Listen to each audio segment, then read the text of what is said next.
Yippee-ki-yay, Mr. Falcon. Yippee-ki-yay, Mr. Falcon? There's no Mr. Falcon in the movie. Welcome to Random Movie Reviews. I'm Nathan, and today I'll be talking about Die Hard 2, Die Harder, which is the full-length title of the film. People tend to forget that.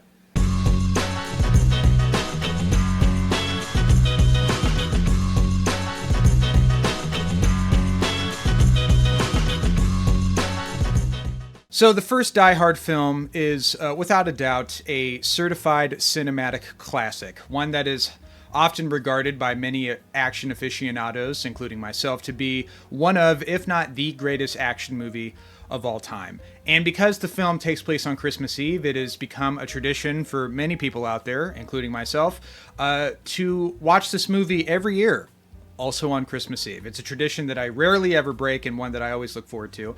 But I've been kind of adding on to that tradition with the past 2-3 years of watching Die Hard 2 on Christmas Day, kind of after unwrapping all the presents and when the craziness have kind of calmed down, I'll watch Die Hard 2. And, Die Hard 2 was a movie for a long time that I always liked, but I kind of, just went right to Die Hard with a Vengeance, because Die Hard with a Vengeance is without a doubt the best Die Hard sequel, and one that I sometimes even put on par with the first Die Hard movie. I absolutely love Die Hard with a Vengeance, and I would love to do a video on that movie in the future. I think one of the reasons that movie is so regarded highly by Die Hard fans is because, A, it's directed by John McTiernan, who also directed the first Die Hard movie, but the movie steers away from the Die Hard formula.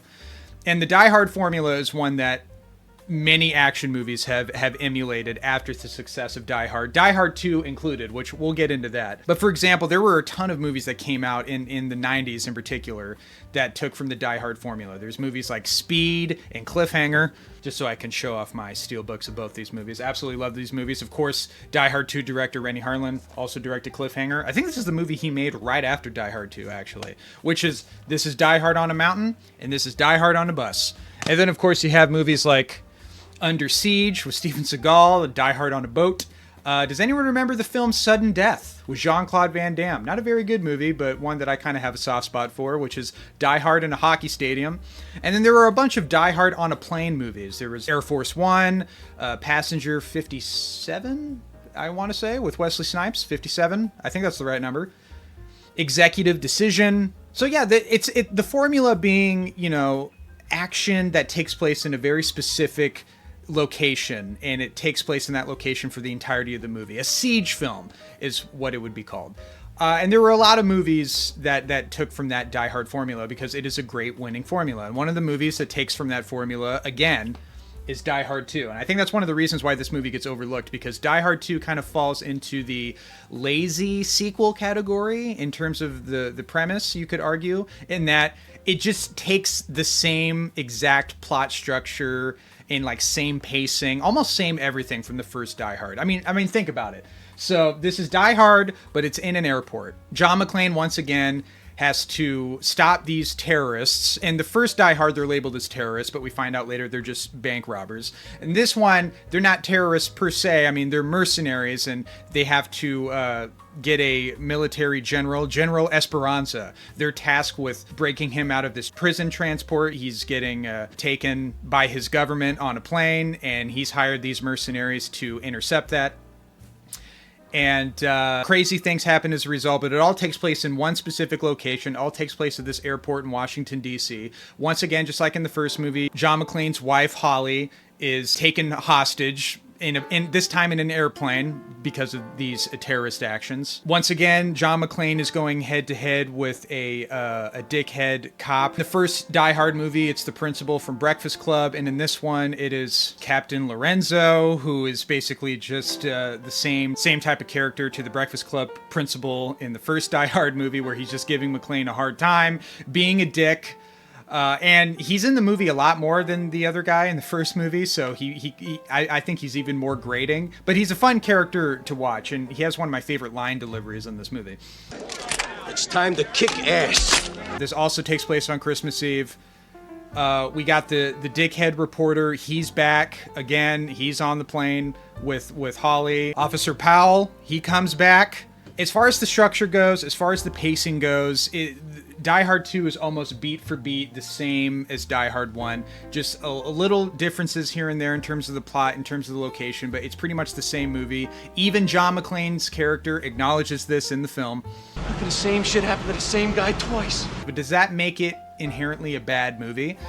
No, it means it's not as good as the first movie because it doesn't offer anything that much different, and that's one of the reasons why Die Hard with a Vengeance is often considered to be the best Die Hard sequel, and one that's better than Die Hard 2. It's because it does something kind of completely different with the formula that we're not used to seeing that is just amazingly fun to watch. But I have learned to appreciate Die Hard 2 just in terms of a super well-made, over-the-top, very over-the-top action movie that is just thoroughly enjoyable to watch, especially if you're a fan of Die Hard. I mean, this movie doesn't do anything to diminish the first film. It just kind of adds on to it. It's like, well, here's John McClane again, played amazingly by Bruce Willis. He's got that same attitude, same energy, same charisma, but this time he's in an airport in Washington, D.C., killing these mercenary assholes, and it's just delightfully fun to watch. And Renny Harlin is one of those filmmakers where he's never made like a classic movie, if you will, but he's one of those filmmakers where in his early career, he had a lot of energy and he was very ambitious with the way he directed movies. I mean, for example, there's a shot in Die Hard 2, probably the most famous shot in the movie, where John McClane gets shot out of the cockpit, which I'm going to talk a little bit about that scene later because that scene kind of drives me nuts in a certain area. We'll talk about that in a minute. But the camera's, right above the plane getting exploded by the grenades, and then he shoots the ejector seat, flies right up into the camera, and then it flies off. And that scene hasn't aged amazingly well in comparison to a lot of the other action in this movie, which actually has aged pretty good. But the ambition there, you have to admire. This movie really excels with really fun and inventive action sequences. There's a lot of standout scenes in this movie. In terms of the action that I think is wonderfully directed and just a ton of fun. One of the scenes includes the T-1000 from Terminator 2, Mr. Robert Patrick. That whole shootout sequence is fantastic, and it ends great with John McClane clicking that button on the little escalator flat thing that's, has the gun coming towards him, but it also got the guy coming towards him at a faster rate. That's such a fun scene. And then one of the best scenes in the movie, one of the most iconic, and I would argue maybe one of the most tense scenes in any of the Die Hard movies, is of course the infamous plane crash scene, which if you're somebody like me who has a pretty healthy fear of flying, that scene is still terrifying, even if the plot surrounding it is incredibly far-fetched. But it's the way that scene is filmed is really, really well done, where, John McClane is going out there, he's got the poles with the fire on it, he's doing everything he can to try to signal the plane. Of course, the fire's not big enough, it's too little too late. And then the plane crashes, and oh man, it's a pretty. The first time I watched the movie, I was like, oh shit, the movie went there. It's a pretty big punch in the gut. Kind of risky for a mainstream movie to we're gonna kill these 200 plus people to really establish the stakes of these villains. But you know what? It's effective. It works really well. And the plane crash, the way it's filmed, looks amazing. I mean, this was around the time where CGI wasn't quite where it was at, and so a lot of mainstream movies were still using old school movie filming techniques in order to pull off effects like that. So clearly the plane is a miniature on a miniature stage, and they blow it up in a small controlled explosion, but it still looks very convincing. And sometimes old school movie making techniques, they just can't be beat. Of course, the movie falters with having a villain that's not quite as amazing or as charming as Hans Gruber. I mean, to be perfectly fair, there's not a lot of villains that can stand up to Hans Gruber. He's one of the great iconic movie villains of all time. R.I.P. Alan Rickman, miss you every day. Of course, William Sadler, who I think is great in a ton of movies, who plays Colonel Stuart in this movie. He does a good job. He's a very different type of villain in terms of his, persona. He's not trying to be another Hans Gruber. He's a different type of villain. He's not focused on being charismatic or charming in a devilish kind of manipulative way. He's a military man. He's doing something completely different. It may not be as captivating as Hans Gruber, but I respect the fact that it is something different, and I think William Sadler, he does come off as intimidating. So even though Die Hard 2 is pretty much just a rip-off of the first movie again, but in a different area, I would still argue that with the exception of Speed, which in my opinion, as far as movie Die Hard rip-off movies go, Speed is the number one. I fucking love Speed, and we'll talk about it in the future, guaranteed. But I would argue that Die Hard 2 is still better than most other Die Hard ripoffs. As much as I enjoy Cliffhanger, I think Die Hard 2 is a better movie and has better, well-executed action sequences that are even more intense than Cliffhanger. I put this movie also over Air Force One and Under Siege, and certainly over Sudden Death. And Die Hard 2, I mean, I think one of the other reasons why people kind of overlook it is that it's certainly a lot cheesier than the first Die Hard movie. There are certain moments that are kind of like, from a logical standpoint, are kind of eye-rolling, like, really, that would never happen. I mean, a lot of action movies have that, but in Die Hard 2, there are two scenes that really jump out to me that have that is a bit of an issue. One is the cockpit scene, which is a scene that I love in theory, but it is executed kind of poorly. So John McClane is getting the general. He's going to hold him hostage in order to trade him for his wife. Then Colonel Stuart and his guys, they show up. They're shooting him at the plane, and he gets locked in the cockpit, right? And he's like, you got your grenades? Use them! And they throw the grenades in there. And of course, a grenade, I think in real life, takes about 3 to maybe 5 seconds at most to detonate. And he's in there for like 30 some odd seconds, like fumbling around, and the grenades are just sitting there like paperweights.